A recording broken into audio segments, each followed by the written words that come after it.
D. Ramachandran, என்ன சொல்ல வரீங்க?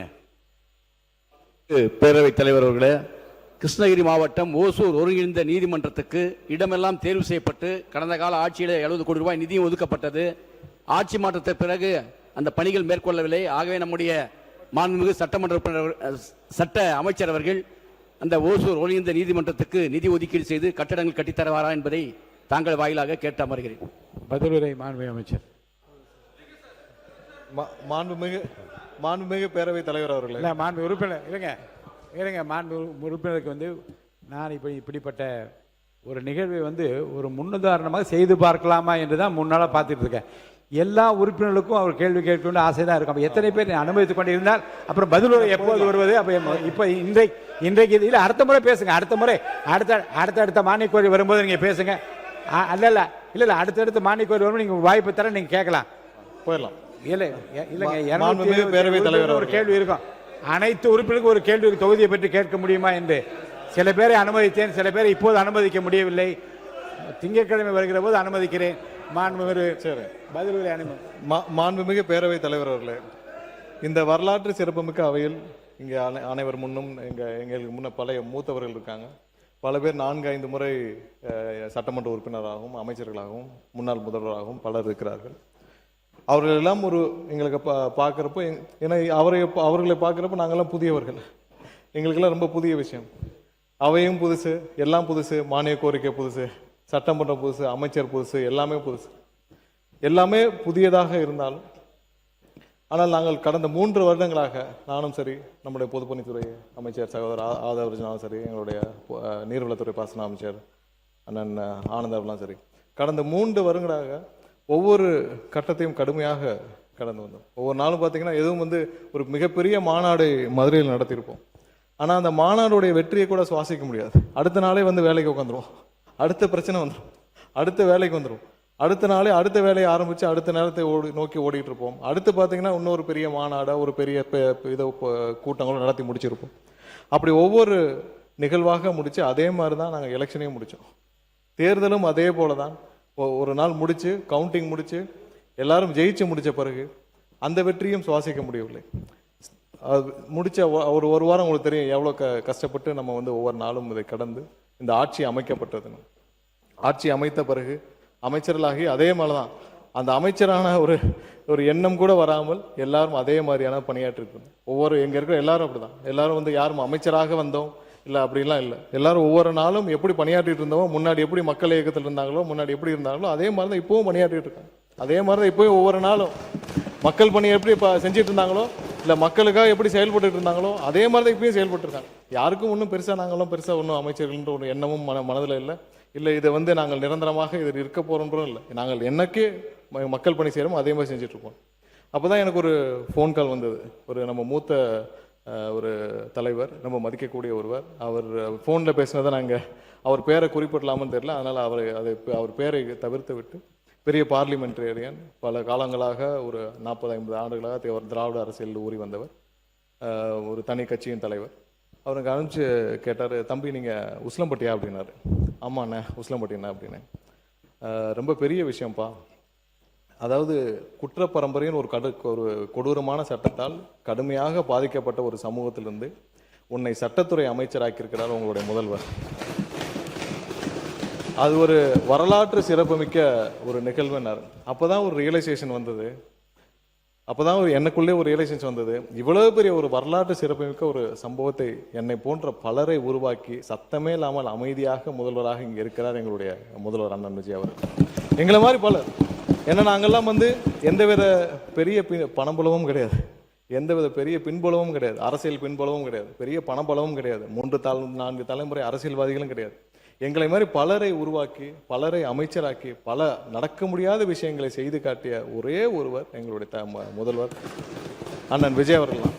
ஏன்னா அவருக்கும் மக்களுக்கும் அவருக்கு 2 பேருக்கும் உள்ள கனெக்ட் யாருக்கும் இதுவரை எங்களோட அரசியல் வாழ்க்கையில் யாரும் பார்க்காத ஒன்று. ஏன்னா அவரோட டிராவல் பண்ண ஒவ்வொரு நாளும் பார்க்குறோம், மக்கள் அவரோட இருக்கிற ஒரு கனெக்டும் மக்கள் தலைவர் மீது வச்ச கனெக்டும் வேற இல்லை. ஸோ அதையெல்லாம் பார்த்து அவரோட டிராவல் பண்ண என்னை மாதிரி ஒரு உசிலம்பட்டின்னு ஒரு கடைக்கோடி ஒரு ஆதி கிராமத்திலேருந்து வந்த என்னை இங்கே சட்டத்துறை அமைச்சராக்கி இங்கே மின்சாரத்துறை அமைச்சராக்கி மேலும் பல துறைகளுக்கு அமைச்சராக்கி என்னை இங்கே பணியாற்ற வைத்த என்னுடைய தலைவருக்கு அண்ணன் விஜய் அவர்களுக்கு, தமிழக முதல்வர் அவர்களுக்கு என்னுடைய வணக்கத்தை தெரிவித்துக் கொள்கிறேன். அடுத்ததாக திருப்பரங்குன்றம் தொகுதி. நாங்கள் எலெக்ஷனுக்கு எல்லாரும் தயாராகிட்டு இருக்கிற சூழ்நிலையில் எல்லாருக்கும் வந்து எந்தெந்த தொகுதின்லாம் பெருசாக முடிவு பண்ணல. கடைசி நேரத்தில் நம்மளுடைய சபாநாயகர் ஒருத்தர் கடைசி நேரத்தில் தான் எல்லாருக்கும், ஏன்னா எங்கேயுமே வந்து இந்த தொகுதிக்கு இந்த கம்யூனிட்டியில் போடணும், இந்த அடிப்படையில் போடணும் அப்படிலாம் எதுவுமே இல்லை. இங்கே நடந்த ஒவ்வொரு வாக்குகளும், இங்கே விழுந்த ஒவ்வொரு வாக்குகளும் எங்களுடைய தலைவர் அண்ணன் விஜய் அவர்களுக்கு, முதல்வருக்காக மட்டும்தான். அதில் எந்த மாற்றுக்கட்டும். ஏன்னா ஒவ்வொருத்தரும் தொகுதி அப்படிதான், தொகுதி அடிப்படையில் அப்படிதான். ஒவ்வொருத்தரும் நாங்கள் இங்கே இருக்கிற எல்லாரும் தொகுதிக்கு போனோம்னா தனியாக ஆளாக தான் போனோம். எங்களுக்கு இருந்த ஒரே பலம் முதல்வர் அவர்கள் தான், அண்ணன் விஜய் அவர்கள் தான். வேற எந்த பலமும் கிடையாது. பண பலம் கிடையாது, அரசியல் பலம் கிடையாது, பெரிய பின்பலம் கிடையாது, எதுவும் கிடையாது. எங்களுக்கு இருந்த ஒரே பலம் முதல்வர் அவர்கள் மட்டும்தான். எங்கள் நண்பர் ஒருத்தர், அவர் இங்கே இல்லை, நம்மளுடைய நண்பர் ஒருத்தர் ஸ்ட்ராட்டஜிஸ்ட்னு வாங்க, அவர் தான் ஒரு 3-4 வருஷத்துக்கு முன்னாடியே சொல்லுவார். அதாவது எப்படின்னா, உங்களுக்காக ஓட்டு இல்லை, அவருக்காக மட்டும்தான் ஓட்டு.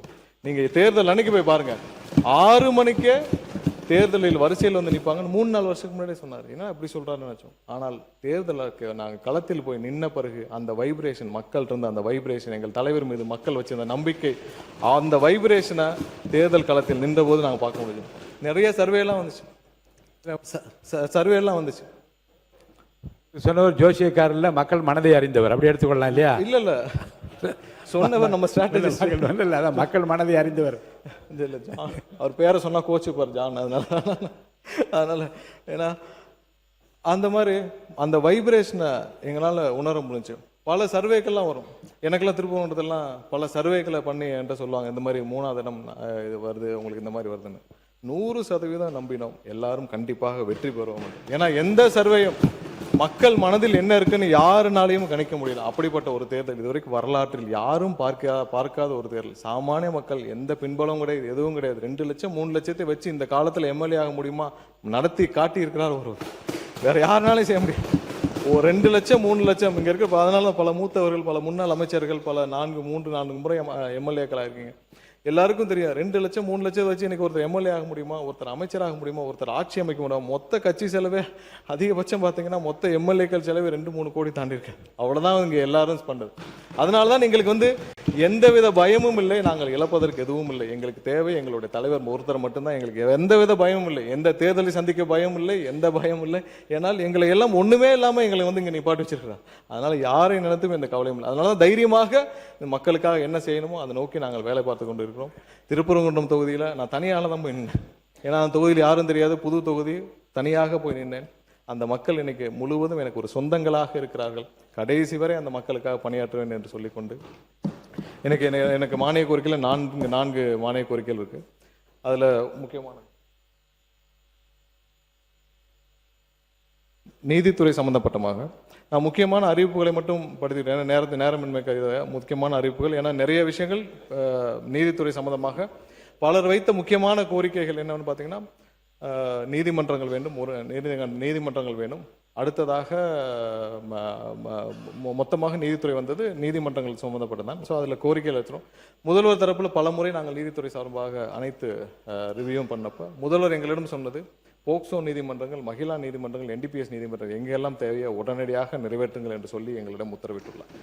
ஏன்னா எந்த இடத்திலும் நீதிமன்றங்கள் இல்லாமல் அதோடைய பெண்டிங்கில் இருக்குன்னா அதனால எந்த இடத்திலும் நீதித்துறையில் எந்த தொய்வும் இருக்கக்கூடாது. அதனால் உடனடியாக ஒரே ஷாட்டில் போயிடுங்க. எத்தனை நீதிமன்றங்கள் வேண்டுமானோ ஒரே நாளில் போயிடுங்க. அதனால போக்சோ நீதிமன்றங்கள் 20 நீதிமன்றங்களுக்கு முதல்வர் அனுமதி கொடுத்துள்ளார். இந்த வருடம் 20 நீதிமன்றங்கள், இதெல்லாம் பல வருடங்களாக பெண்டிங்ல இருந்து 20 நீதிமன்றங்கள் இந்த வருடம் போக்சோ நீதிமன்றங்களுக்கு அனுமதி கொடுத்துள்ளார்.